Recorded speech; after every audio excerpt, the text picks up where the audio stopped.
a todos e todas.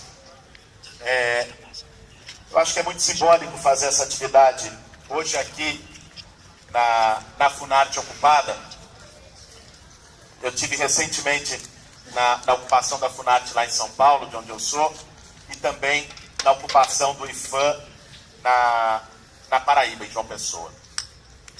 E talvez uma das principais expressões desse processo de resistência ao golpe tenha sido nós conseguirmos fazer com que as ocupações voltem a ter um peso e a uma importância na prática dos movimentos sociais, na prática de quem resiste, né?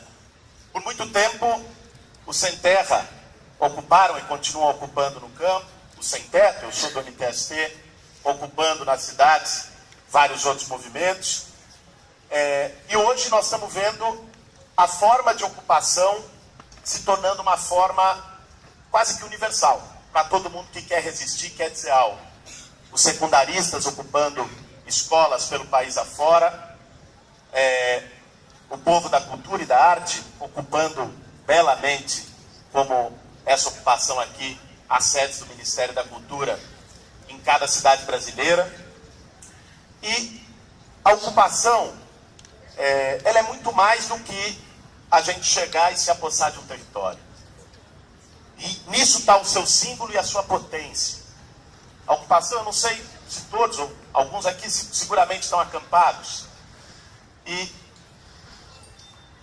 quem está numa ocupação consegue reencontrar algo que o capitalismo foi nos tirando, em especial na vida urbana, que é as relações comunitárias, a vida coletiva, as relações de solidariedade, que são essenciais para pensar qualquer projeto popular, democrático, de esquerda, em qualquer lugar, não é?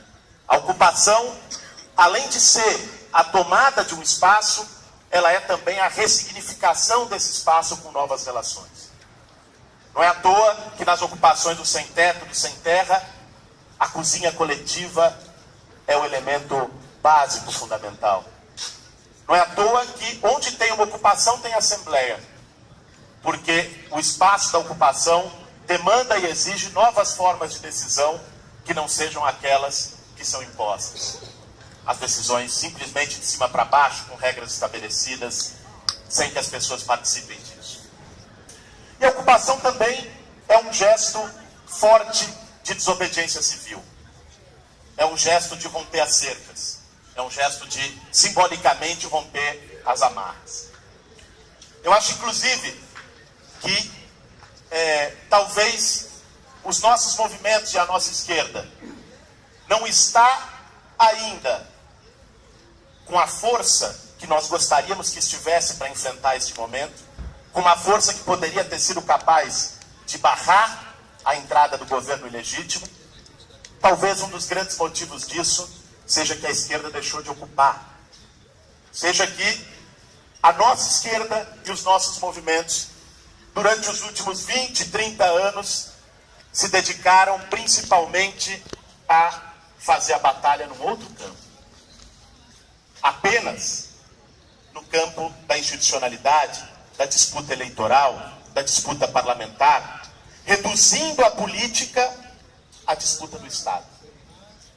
Não que isso não seja importante, ter parlamentares e ter espaço de esquerda ali dentro, cumpre sempre um papel.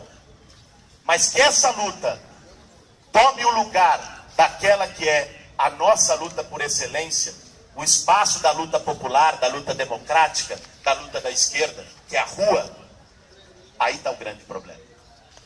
Nós deixamos de fazer a ocupação da rua. Fomos pouco a pouco nos desmobilizando nesses anos todos. E o resultado é que quando foi mais necessária a nossa mobilização, ela não foi suficiente. Ainda, óbvio, o jogo está sendo jogado, né? A resistência está sendo construída, mas seguramente, se aqueles nossos movimentos que há 30 anos atrás subiam o morro, pisavam no barro, faziam um trabalho de base, dialogavam com o povo, se esses movimentos tivessem permanecido nesse caminho, a nossa esquerda hoje, o nosso projeto, estaria muito mais forte. E não estaria sujeito a assaltos usurpadores como esse que agora a direita brasileira faz no nosso país. Nós deixamos de fazer o trabalho de base, de estar junto nas periferias onde o povo está. Não há lugar vazio. Esse espaço foi tomado por setores da direita evangélica, que faz trabalho de base, faz o que a nossa esquerda deixou de fazer. Estão lá nos bairros, dialogando, trabalhando consciência. Foi tomado nas ruas, porque quando nós deixamos as ruas, não há espaço vazio também, a direita tomou as ruas. Foi o que nós vimos no último ano, em especial. Manifestações de multidões capitaneadas por pautas de direita. Isso talvez seja o principal sintoma da esquerda ter deixado de ocupar. E por isso é muito bonito e simbólico ver que nesse momento a nossa resistência é retomando as ocupações. As ocupações dos espaços culturais, e aqui o pessoal dizia, só aqui na região tem umas 5. Ocupação do SUS, a ocupação, tive mais cedo na ocupação do CRJ, Povo da Juventude, ou seja, Tina Martins, e tem mais uma? Mata Machado. Ou seja, a forma de ocupação talvez represente o que há de maior vitalidade e de maior potência na nossa resistência e também aponta para a construção do projeto que nós queremos para o nosso país. Vejam, nós tivemos um golpe no Brasil. Ainda há disputa. Eu acho que quem tinha dúvida de que era um golpe, depois dos áudios que saíram nas últimas semanas, onde está ali descrito, a anatomia mostrado, eu acho que é difícil permanecer qualquer dúvida de boa fé nesse sentido. Né? Houve um golpe que busca se consolidar, se consumar e impor no país talvez o projeto de maior retrocesso e mais perigoso das últimas décadas. O governo Temer, ilegítimo, apesar da sua ilegitimidade e falta de sustentação social, talvez o governo mais perigoso que nós tivemos na nova velha república no Brasil. Perigoso porque ele não foi eleito por ninguém, aparentemente não pretende se reeleger e, portanto, ele não precisa prestar contas para ninguém na sociedade. Para quem o Temer precisa prestar contas? Ele pode ali botar um ministério aristocrático com a cara de Prudente de Moraes da República Velha, sem nenhuma mulher, sem nenhum negro, e é isso, não é? Ele pode fazer as políticas mais absurdas, vir um ministro dizer que vai diminuir o SUS, acabar com o SUS, vir outro e diz que vai cobrar mensalidade nas universidades públicas, vir outro e encerrar o Minha Casa Minha Vida. Ele só precisa prestar conta para 300 picaretas que o elegeram, isso ele resolve distribuindo butim, e para o capital, que sustentou e financiou esse golpe. E isso eles resolvem aplicando uma política de terra arrasada que destrua os direitos sociais do nosso país. Faça voltar atrás 30 anos. Faça com que a Constituição de 88, que nada tem de esquerda, de bolivariana, de comunista, mas mesmo ela se torna um obstáculo para o tipo de selvageria que eles querem fazer no Brasil. Por isso é urgente para nós ter o máximo de unidade para derrubar o governo Temer, para enfrentar este governo dia e noite, com firmeza, com perseverança. Vamos estar na sexta-feira, estivemos, nós da Frente Povo Sem Medo, do PST, em São Paulo, na casa dele, mais recentemente no escritório da Presidência da República, e em várias partes do país têm ocorrido essas lutas de resistência e de enfrentamento. Agora, para encaminhar para a conclusão,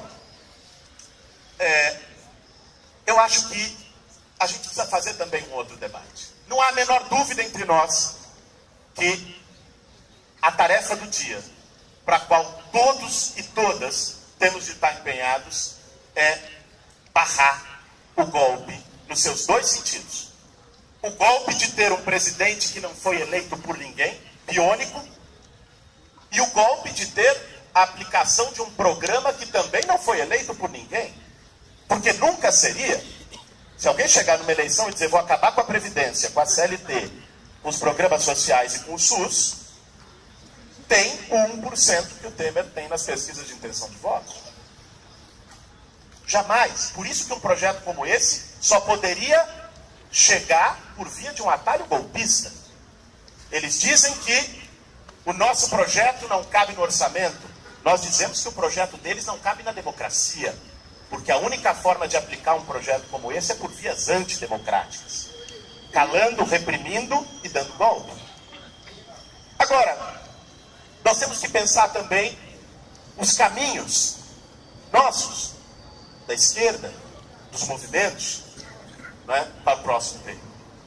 Nesse sentido, o que nós temos buscado construir com a Frente Povo Sem Medo, que organizou esse espaço aqui, é que nós temos fundamentalmente dois desafios nessa conjuntura.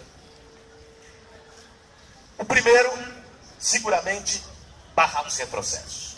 Resistir com todas as nossas forças e da maneira mais unitária e ampla possível.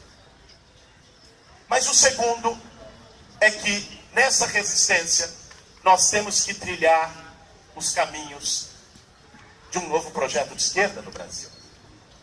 Nós temos que reinventar os caminhos da esquerda brasileira. E reinventar os caminhos da esquerda brasileira significa que, já que nós estamos falando de democracia, porque o golpe fere a democracia de forma brutal, nós tomarmos a democracia na sua radicalidade, nós falarmos de democracia de verdade. Democracia é sim que um presidente ou uma presidenta eleita cumpram seu mandato até o fim, mas não é só isso. Para nós, não pode caber na democracia um Estado que mata a juventude pobre e negra nas periferias, um Estado que impede as mulheres de decidirem sobre seu corpo, que bloqueia o direito à diversidade sexual, uma sociedade onde 1% tem mais que os outros 99%, não há democracia aí. Então, se vamos falar de democracia, vamos radicalizar e apresentar um novo projeto, vamos retomar os nossos princípios essenciais. O momento para reinvenção desses nossos caminhos da esquerda, com a ocupação, com a retomada das ruas, tem que passar também por um novo pacto. O pacto que lamentavelmente nos trouxe até aqui, com os ganhos que também teve em termos de políticas sociais, mas implicou um pacto com os de cima. Isso chegou ao limite. O pacto com os de cima no Brasil não dá mais. E não dá mais até porque a Casa Grande não quer mais. Tanto que deram um golpe. Não é? Não há mais espaço para isso. Eles querem projeto selvagem puro sangue. E a nossa resposta a isso tem que ser contra o pacto com os de cima, construir o pacto entre os de baixo. Que é um novo projeto, que é retomar temas que parecem velhos, mas são novos porque a sociedade brasileira não nos admitiu. É retomar um projeto de reforma agrária, de reforma urbana, de reforma tributária. É tocar pela primeira vez na história do nosso país no tema da dívida pública. Nosso Estado é um Robin Hood ao contrário, que tira há 500 anos dos pobres por um sistema tributário injusto e regressivo e dá aos ricos pelo sistema da dívida pública. Esses são os temas que nós precisamos problematizar. Porque na caminhada do Fora Temer nós temos que discutir os nossos caminhos. Todos juntos no Fora Temer. Mas ao mesmo tempo apontando para uma nova esquerda no Brasil. Uma esquerda que retome fundamentalmente as mobilizações de rua e tenha a rua como grande palco de fazer política. Política não pode se reduzir ao parlamento. Política não pode se reduzir a disputa institucional e eleitoral. A rua é nosso espaço por excelência de fazer política. As ocupações são o nosso espaço de fazer política. É aí que nós temos que estar para impulsionar um novo ciclo de mobilização social no país que nos permita encampar um projeto de esquerda de verdade.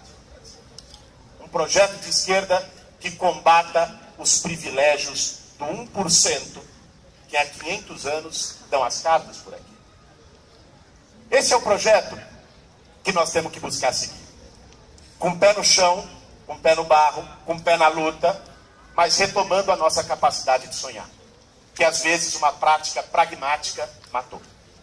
A nossa capacidade de ter esperança num futuro que seja radicalmente diferente das relações capitalistas e do que ela nos impõe. Especialmente num capitalismo tão retrógrado, num capitalismo tão intolerante como é aquele imposto pela burguesia brasileira. É nesses caminhos que a Frente Povo Sem Medo busca se construir, estando sempre na luta, na mobilização, construindo a mais ampla unidade, estando junto com outras frentes, com outras entidades, mas ao mesmo tempo sinalizando para o novo.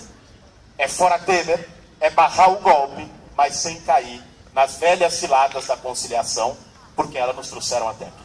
Agora temos que ir adiante. Obrigado.